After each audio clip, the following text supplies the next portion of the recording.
conseil constitutionnel ñu ne la Karim boo xamante ne un opposant quand est-ce que le pouvoir se soucie des opposants? Quand est-ce qu'au Sénégal le pouvoir se soucie des opposants? Quand? Ñu ne la un opposant la ñuy gàntal candidature mu jiiñ ñaari magistrat de corruption mu dem soumettre une loi au niveau de l'Assemblée en sachant que ce groupe parlementaire là de l'opposant là n'est pas majoritaire à l'Assemblée nationale.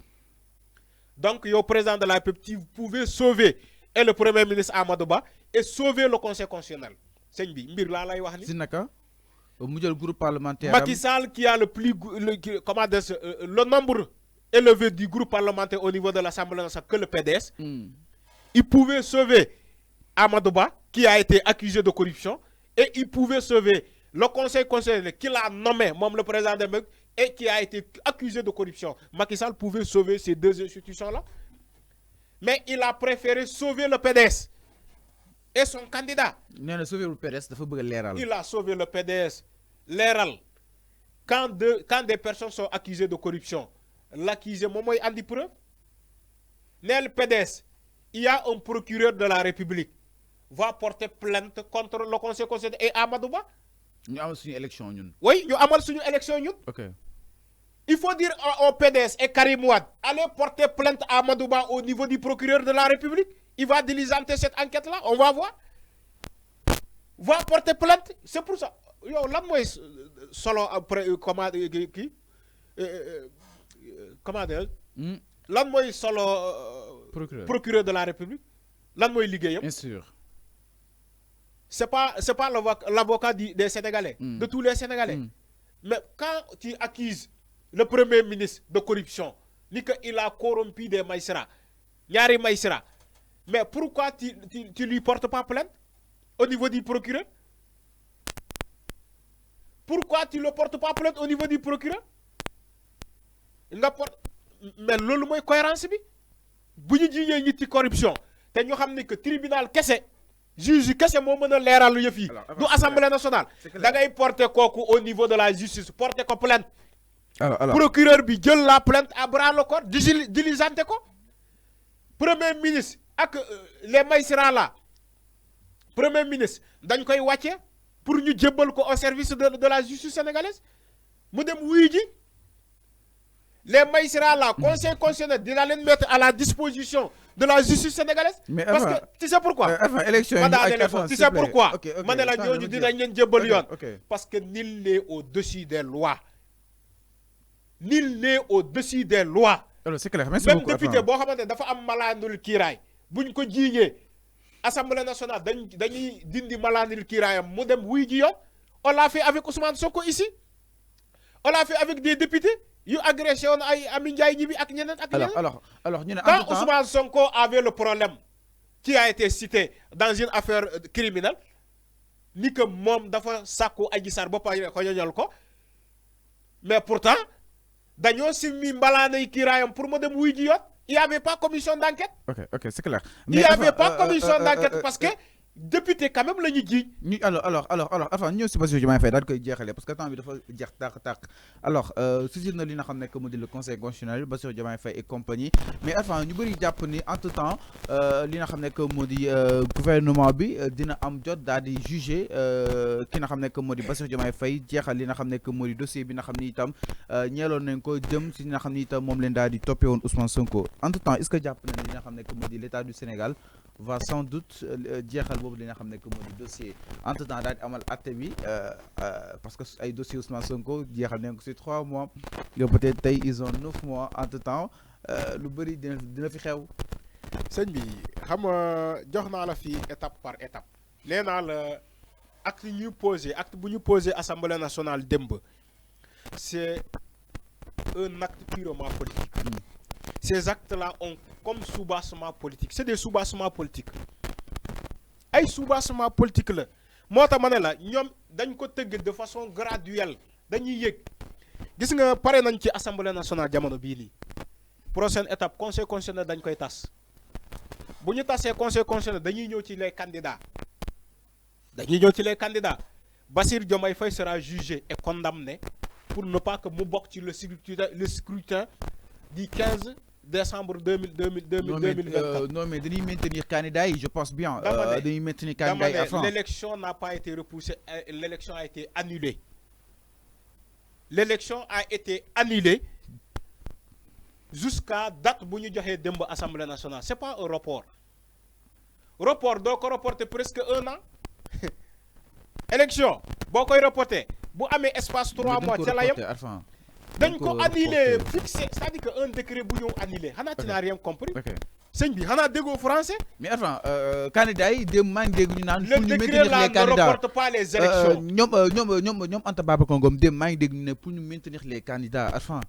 Sëñ bi c'est que faut nga comprendre. non xam naa fi ngay waxee. mais xam naa le décret. le décret mais dafay annulé ne reporte pas les élections, mais le décret annule les élections. mais à la demande des candidats ñoom ñu ngi exiger pour ñu maintenir li nga xam ne que moo di ces candidats qui ont déjà réussi le parrainage.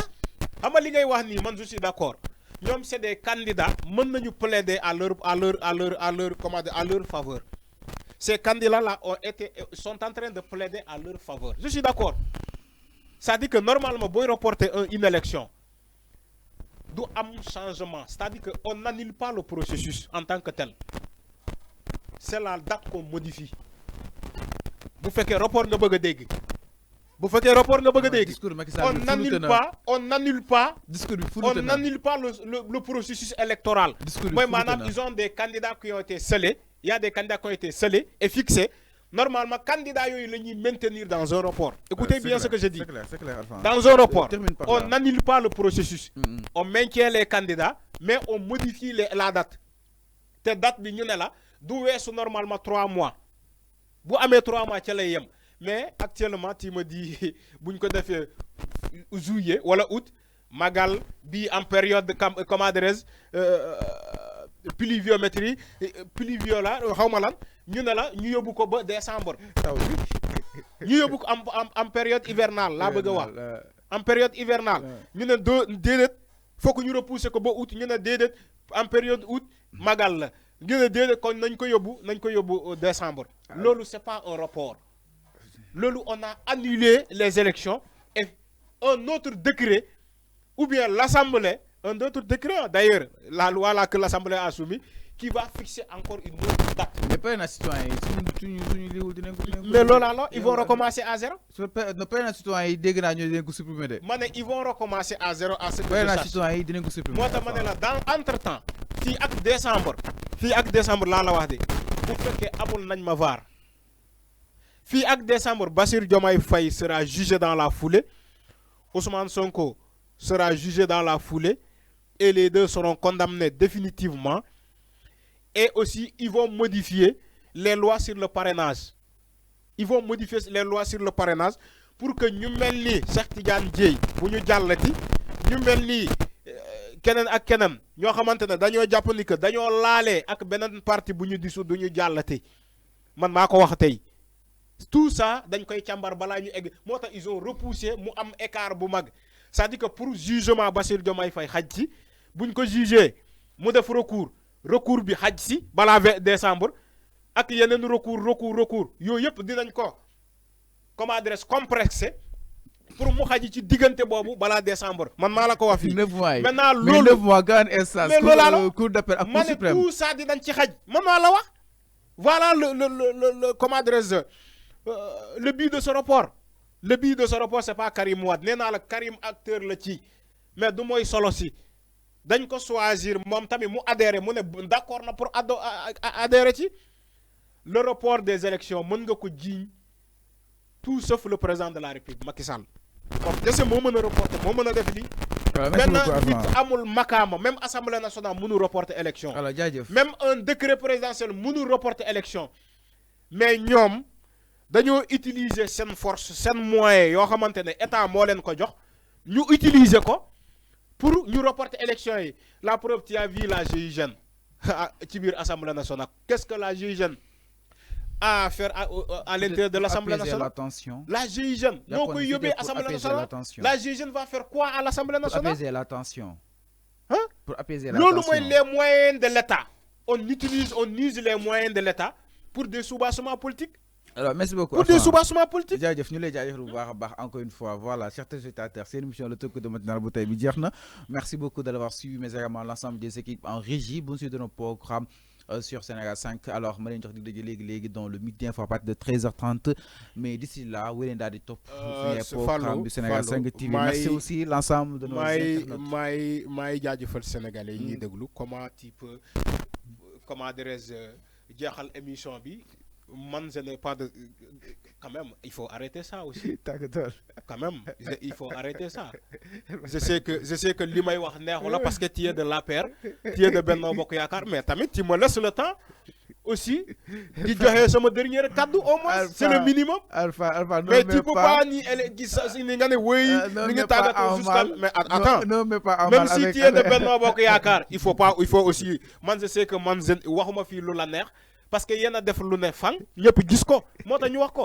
maintenant même si ça t'a fait mal mais il faut me donner au moins sur le soin matakaliko ak sénégalais matagato ak sénégalais yi ñu doon seetaan donc maa ngi jaajëfal sénégalais yi ñu doon seetaan sur 5 TV les sénégalais d'ici et de la diaspora surtout la diaspora aussi di am amaat encore mbégte ak contentement encore toujours di partager émission bi ak yéen ñu ñaan aussi lu ñu fi wax mu doon loo xamante ne dëgg la luy yàlla doon xaar ci ñun donc bu ñu juumee aussi ñu ngi koy jéggalu sénégalais ak yàlla mi moom kaddu gi donc di remercier moom Fallou même si bëgguma jox kaddu parce que waa Benno Bokk Yaakaar la et aussi di souhaiter ñëpp une excellente fin de soirée et aussi ci yeneen émission boo xamante ne mu ngi ñëw ci kanam inchallah di leen jox rendez-vous ci kanam 17 ci kanam 17 inchallah alors donc c'est quand même tout inchallah donc à tout à l'heure dans le Midi Info merci beaucoup.